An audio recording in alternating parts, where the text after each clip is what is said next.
In our last video, we compared the stock market to a supermarket. Now let's dive deeper into the jargon used in stock trading, which can often feel like a foreign language. Don't worry, we're here to translate, starting with bull market and bear market. Picture a bull charging forward with its horns. This represents a market on the upswing, with prices rising or expected to rise. Now imagine a bear swiping down with its paws. This signifies a market on the downturn, with prices falling or expected to fall. Next comes IPO. It stands for Initial Public Offering. Think of it as a company's grand opening sale, where it offers its stocks to the public for the first time. Bluechip stocks are like the popular, reliable items in a supermarket that you can always count on.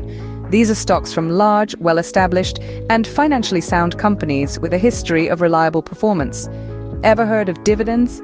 These are a bit like your supermarket loyalty points. Some companies distribute a portion of their earnings to shareholders. That's dividends. They're usually given as cash payments or additional shares of stock. To wrap this up, portfolio is a collection of all the stocks you own, just like your shopping cart filled with different items from the supermarket. And there you have it. We've decoded some of the common terms you'll come across in your stock trading journey. Remember, understanding these terms is a great stepping stone towards becoming a confident investor.